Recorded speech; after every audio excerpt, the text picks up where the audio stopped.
Hey, what's up, everybody? Back with yet another Zombie Survivors video. No gameplay today. I was just looking at the new roadmap that was just released, and a couple of the other updates talking about like future stuff they're gonna do with the game. I thought it was really interesting, and I thought, heck, I'm gonna stop, make a video. I think it's a good idea to kind of condense the information, say what I think about it, and hopefully see what other people think about it. I don't know. So a lot of this I haven't even read yet, but we're just gonna go over it really quickly, see what we can point out that sticks out to us. So really quickly, if you haven't seen the roadmap here, we have this stuff in this first column is stuff that it's down the ways a bit, it's down the road, but it's goals that they have, and some of them are really intriguing, really interesting. The language support, obviously, that's good for other people. The online leaderboards is probably one of the things I'm most excited about. I don't know about other people, but in their previous game, Yet Another Zombie Defense, you could see how you stacked up against like everybody in the world, and I remember when I cracked into the top 100 in that. I think I was like top 80 in duos or something.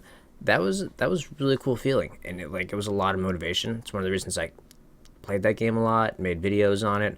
So I think this online leaderboards is really cool. The new soundtrack is also really, really cool because I don't mind the music in the game, but it's the same music as the previous game, and it would just be cool to have something new. Maybe I mean, even if it was just a tweaked version of that, if it just kind of changed a little bit, I don't know. Sound effects, weekly challenges.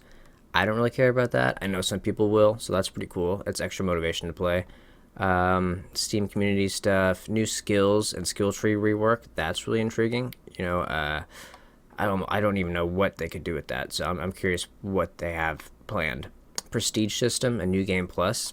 So I'm guessing just like a harder version, like a more hardcore version. I don't know, more gameplay, more stuff to do. That's cool. I'm excited about it.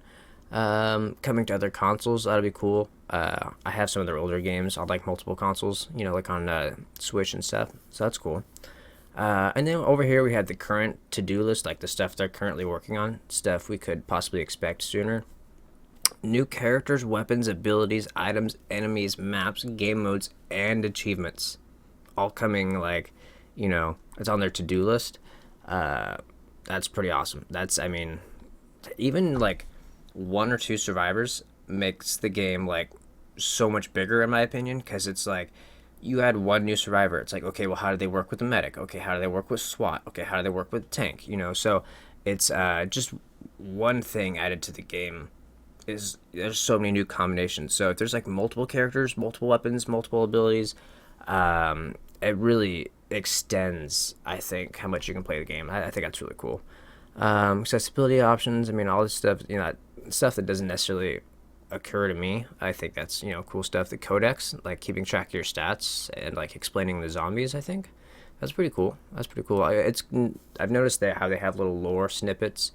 I hope they keep it like that, like snippets, not like super detailed lore. Save game profiles, that's cool. Ability upgrades, ultimate weapon evolutions. That sounds cool, as long as nothing is like OP. It's always hard to balance stuff when you got like ultimate, super strong stuff. So careful with that. But that's intriguing. Damage types, okay, I could see them doing like a poison, kind of how they have with like the medic antidote. They could do other things similar to that, or like fire, because they have the frozen and stuff. So okay, that's cool. Synergies, instant death prevention mechanics. Now that's kind of weird, because I think like in the endless mode there should be like instant death at some point, right? But I don't know. I guess they're just talking about like you know certain types of instant deaths and like allowing you to like last longer, which is cool. I don't know. Item rarity system. I think that sounds pretty cool actually. So I'm thinking like when you go to a chest, like the better items or the things you think are better, maybe like the slingshot, like the 10% critical chance things you want, they come up less often. Maybe there's like a color coding system, or maybe they could have like another item that's like 15%, or like 20%, or and those like come up like once in a blue moon, or there's like a skill tree where those things come up more often, or you can get one super rare thing, or that's pretty cool. I like that. I think that's pretty cool. Excited about that.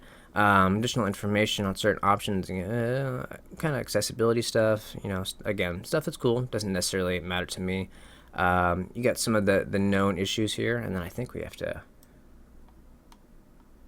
Boom. And the known issues, like, I don't think I've experienced any of that stuff, and there's only 3 things. Doing pretty well, I think. I don't know. This game has never crashed on me or done anything ridiculous that I can think of.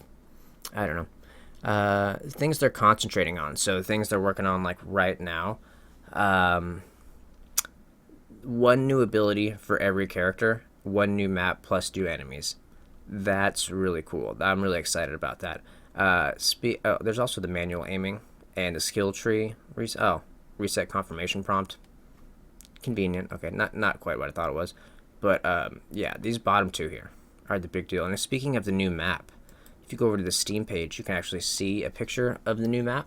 I mean, it's not like groundbreaking, but it's different. So I'm wondering if this is like the outskirts. Like, can I go in here? Can I kite zombies around this fence? Because that's a whole new mechanic. Because the current map we have is just a flat map. I mean, correct me if I'm wrong, but I don't think there's any obstacles. So if there's obstacles in this map that you run around, maybe like the charging zombies could go through them and like destroy them, or they said there's gonna be new zombies. So lots of possibilities. I mean, pretty exciting because I pumped a lot of hours into this game, and I'm really excited to see a new twist on it. So I think that's really cool.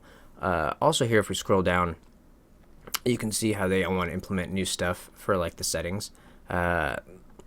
The manual aim is really interesting. I think that's something that a lot of people want and a lot of people have asked for. Never something that occurred to me. I kind of like it the way it is, but I will definitely try it. With the manual aim, I feel like it's just going to be another difficulty. I guess you could aim at the bosses, but I mean, if you've been to like 35, minutes and beyond, like, brother, you don't have a lot of time for aiming, so I don't know. It's interesting. I'm definitely down to try it out. That's cool. The coolest part about it is that people asked for it and they did it. So, I always forget that this is like a new game, like an early access game that's not even technically a full game yet. So, I mean, that's definitely a really good sign. Anyway, I think that's about it. And they got a link to the roadmap. I'll definitely put that down in the description for the video so people can find that easy. But yeah, thank you for watching. See you next time.